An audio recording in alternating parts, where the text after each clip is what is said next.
give enough of the right information. There's little bits here and little bits there, but I've never really seen all of the people that have celiac disease in these little Facebook groups give the information that I'm about to share with you.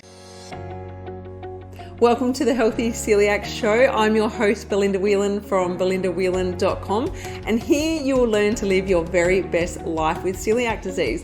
So we are going to be talking all about health-related topics because you, my friend, are more than just a woman with celiac disease.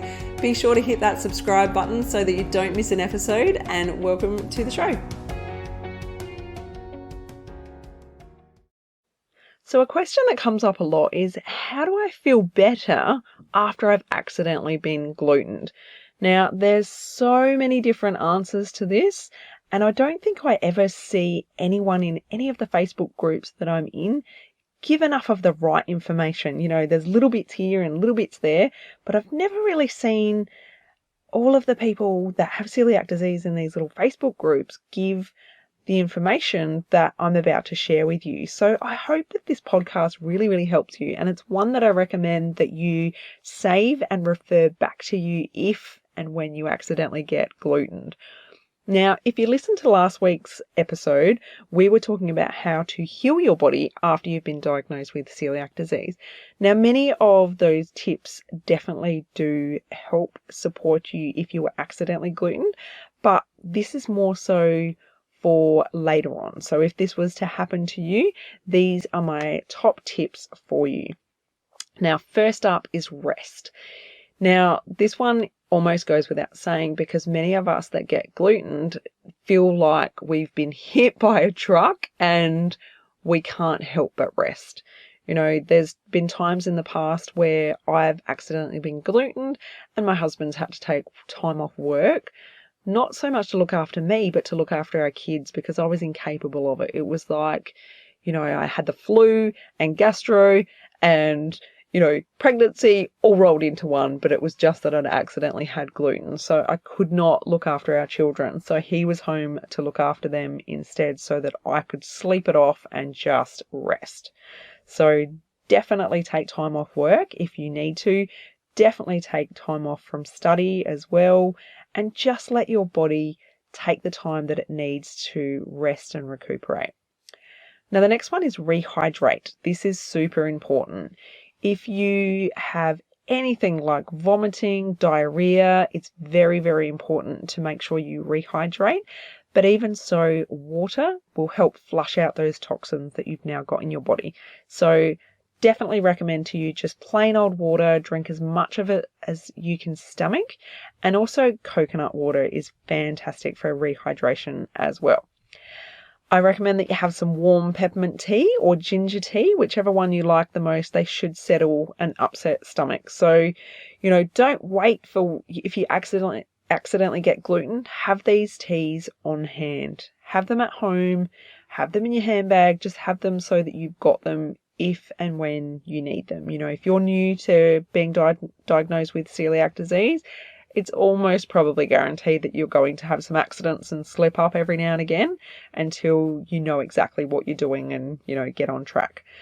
Chamomile tea is another great one for reducing inflammation. So, these are teas that I often drink anyway. I drink peppermint tea most nights and sometimes I'll have a chamomile tea. So it doesn't just, have to be for when you accidentally get gluten. They're great to have at any time anyway.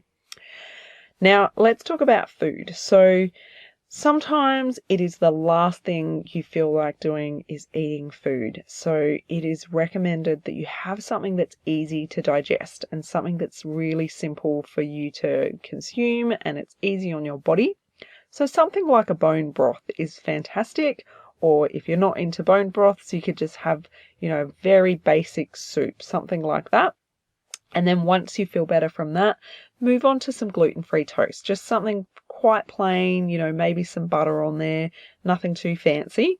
And then move on to some rice, perhaps a banana, and maybe some gluten-free crackers. So just very simple, very easy to digest foods. Chewable ginger is also another one that's really great for nausea and an upset stomach. So that's fantastic to have on hand. And also during the healing period, I recommend that you avoid dairy and sugar.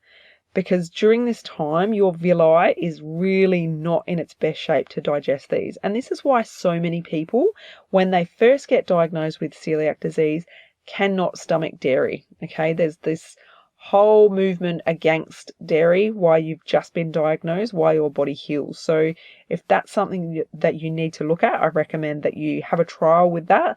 Maybe keep a food diary for a while and see how you feel if you're still consuming dairy. But once you've accidentally been gluten, please avoid dairy and sugar, because you'll feel so much better from it. All right, painkillers. This is a huge one. This is something that I cannot believe that we don't get told and we don't have much of an awareness about. Avoiding ibuprofen.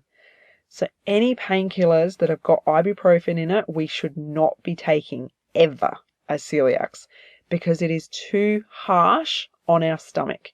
It even says on many of the packages that you should not take with any stomach disorders, and I would definitely class celiac disease as a stomach disorder. So definitely be avoiding the ibuprofen. Many people report that they feel so much worse when they take it. So yeah, don't have it. It's not good for us. You're better off just taking paracetamol. And as I've mentioned in other episodes, please speak to your primary caregiver. Please speak to your doctor and do the best thing that is for you. But this is just my tips and my advice. But yeah, that's a big one, because it can certainly make you feel pretty yucky having ibuprofen. All right, so then we move on to some alternative therapies. Now, this is something I never even thought of until I went to my chiropractor. So my chiropractor is actually fantastic. She is also someone that has celiac disease. So I went there. It was actually a couple of days after I'd been glutened. I'd already had an appointment, and I rocked up and I told her how unwell I was and all the rest of it.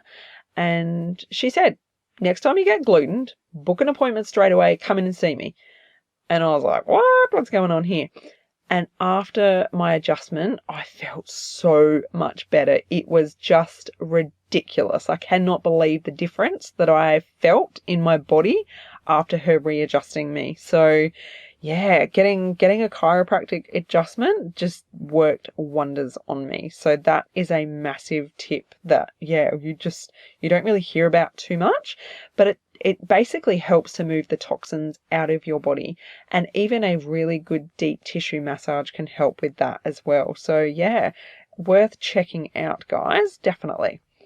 And then we move on to supplements. So we talked about last week the many different supplements that I recommend for healing, and many of those supplements I think are fantastic ongoing as well. But when you get accidentally glutened, definitely a probiotic to help with your gut and help with healing, and L-glutamine to heal the gut lining and also to reduce inflammation. So they're fantastic to have on hand as well. And then moving on to something that you may not have ever thought of, and it's basically just essential oils. So there's 4 essential oils that I recommend. So, just get your favorite brand, or, talk to some friends, family, what they use. It doesn't really matter which brand you get, just, get a good quality one. So definitely peppermint and ginger, then lavender and fennel. So they're my top 4. So peppermint, ginger, lavender and fennel. I also use a digestive roller one that I roll on my tummy when I just feel a little bit off. So yeah, they're great for having in your little recovery kit as well. So I hope these tips help you, and I hope you don't get gluten, but at least if you do, these are some really simple tips that can make a massive, massive difference to how you feel. So thanks so much for listening, and I will talk to you next week. Thanks a lot. Bye. If you enjoyed this episode, head to belindawhelan.com to get yourself a free copy of my exclusive ebook, 11 Mistakes People Make Going Gluten-Free Living with Celiac Disease.